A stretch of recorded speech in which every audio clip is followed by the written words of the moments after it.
Salut! Salut, désolée, je suis en retard. Oula, t'as couru? Tu pars, j'ai couru 10 secondes, mais avec mon asthme, je suis tout de suite essoufflée. Ah mince, tu prends un traitement? Oui, mais avec la pollution et la chaleur, ça a tendance à s'aggraver. À vrai dire, pour traiter l'asthme globalement, il faut aussi une approche multifactorielle de santé planétaire. Une quoi? Tu veux dire quoi par là? Ton asthme ne résulte pas seulement de tes poumons qui fonctionnent mal, c'est aussi une maladie qui est influencée par ton mode de vie et ton environnement.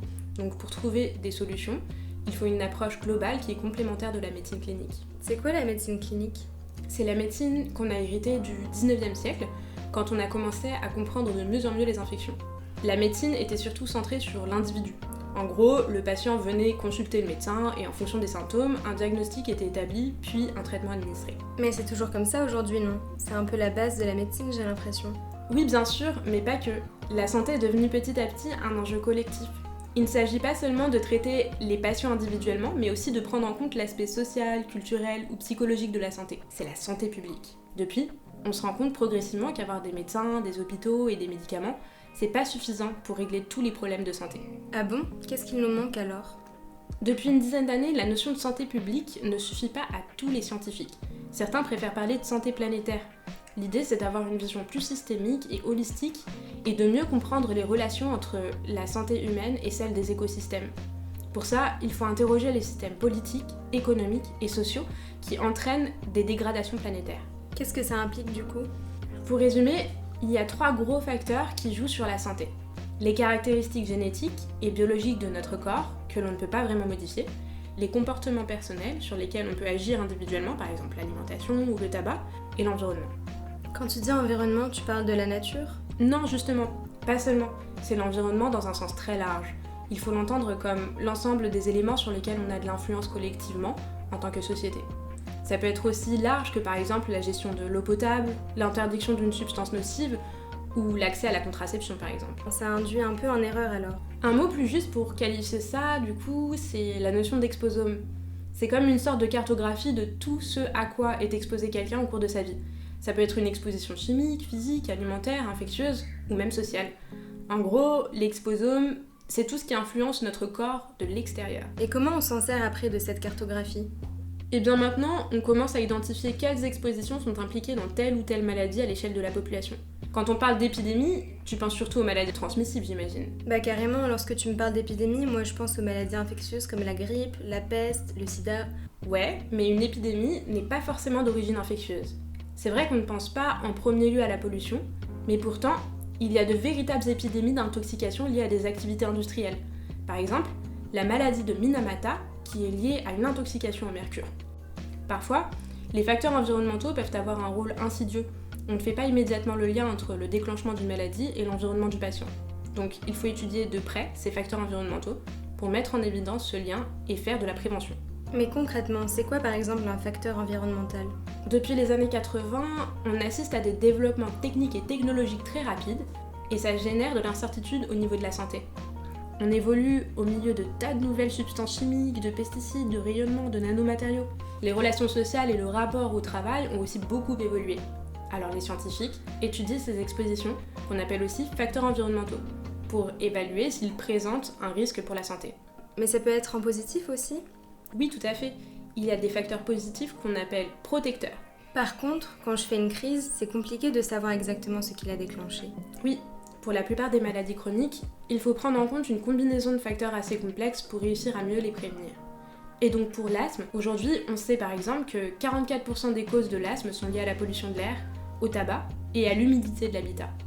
Mais qu'est-ce que c'est exactement une maladie chronique? C'est une maladie qui dure dans le temps et qui ne se transmet pas directement d'une personne à l'autre. Ça peut être un problème d'ordre physique, psychologique ou cognitif qui limite tes activités au quotidien et qui nécessite des soins médicaux. En gros, c'est toutes les maladies qui ne sont pas des infections, comme le cancer? Oui, dans les maladies chroniques les plus courantes, il y a en effet les cancers, mais surtout les problèmes cardiovasculaires, les diabètes et certaines maladies respiratoires. Elles regroupent aussi les allergies, l'hypertension artérielle, les troubles musculo-squelettiques ou encore les maladies psychiatriques. Ah ok, elles sont plutôt en augmentation alors? Complètement. Par exemple, le nombre de patients diabétiques a quadruplé depuis les années 80. On estime que ça a fait diminuer l'espérance de vie de 3 ans. Cela dit, les facteurs environnementaux ne sont pas les seuls responsables des maladies chroniques. On étudie aussi comment l'environnement influe sur l'expression de nos gènes. C'est l'épigénétique. L'épigénétique, rien à voir avec les épis de blé, j'imagine. Pas vraiment. En gros, il arrive parfois que l'environnement agisse sur notre héritage génétique et nous rende plus ou moins susceptibles de déclencher des maladies. Certaines maladies chroniques sont transmissibles, mais d'une génération à l'autre, plutôt que par contact, comme les maladies infectieuses. C'est encore une science assez nouvelle, mais par exemple, une exposition prolongée aux pesticides ou aux perturbateurs endocriniens pourrait ouvrir des pistes d'explication à la progression de l'infertilité masculine. Alors attention, on ne réagit pas tous de la même manière face à la même exposition. C'est ce qui fait qu'une personne qui fume toute sa vie ne développera pas forcément un cancer du poumon. Mais c'est quand même important à prendre en compte et ça ouvre des possibilités intéressantes pour les préventions et les traitements. Donc, on a d'un côté les microbes et les virus qui causent les maladies infectieuses, et de l'autre, la génétique et l'environnement qui impactent les maladies chroniques. Et en fait, tu vas être surprise, mais certains microbes jouent aussi un rôle dans la survenue des maladies chroniques. Tu vois, au cours de l'évolution, la plupart des organismes vivants ont construit une relation interdépendante avec certaines bactéries. Et bien, c'est ce qu'on appelle le microbiome. Et ils sont super précieux. Ils participent à former une barrière comme un super bouclier en partenariat avec notre système immunitaire. Il y en a sur la peau, les muqueuses, l'intestin. Un être humain héberge en moyenne 38 milliards de cellules bactériennes. Il y a même plus de cellules bactériennes dans notre corps que de cellules humaines. Mais en quoi ça a un rapport avec les maladies chroniques ? Ça peut paraître étrange, mais par exemple, des études récentes ont montré qu'un déséquilibre dans le microbiote de l'intestin influençait notre humeur et donc pouvait être lié à un état dépressif. Ah oui, c'est assez inattendu comme lien. Je ne pensais pas qu'il pouvait avoir un lien entre la santé mentale et l'intestin. D'ailleurs, j'ai l'impression que la santé mentale devient un sujet de moins en moins tabou et mieux pris en compte. Notamment depuis l'épidémie de Covid, où on a commencé à s'inquiéter sérieusement des effets de l'isolement, notamment chez les jeunes et les personnes âgées. Et d'ailleurs, les jeunes sont aussi concernés par un phénomène assez inquiétant, c'est l'éco-anxiété, c'est-à-dire l'anxiété face à la crise climatique. C'est plus de 2/3 des moins de 34 ans qui déclarent avoir des épisodes anxieux ou des inquiétudes pour leur avenir parce que leurs conditions de vie sont menacées par les activités humaines et la dégradation de l'environnement. Je ne suis pas du tout étonnée, je vois très bien de quoi tu parles. Entre nous, ça m'arrive régulièrement de me sentir triste, anxieuse ou en colère à cause de ces enjeux. Le pire, c'est de se sentir à la fois coupable et impuissant face aux problèmes. Tu te soucies de la planète, et quelque part c'est plutôt une réaction saine par rapport à l'ampleur de la situation à laquelle on est confronté. Et si c'est pas indiscret, comment tu fais pour gérer cette anxiété ? La plupart du temps, j'essaye de couper les sources d'informations qui me stressent, et puis les infos ne vont pas disparaître, donc je peux y revenir plus tard. Ensuite, si j'arrive pas à passer à autre chose, j'en parle autour de moi, et je me rends compte que je suis pas la seule à être dans cet état d'esprit, et ça me fait du bien. Tiens d'ailleurs, plusieurs communiqués ont été publiés récemment pour donner des pistes de réponse saines face à ce type de stress. Par exemple, suivre des thérapies individuelles ou en groupe pour sortir de l'isolement. Il conseille aussi d'apprendre à se déculpabiliser sur l'impact individuel que nous avons sur l'environnement.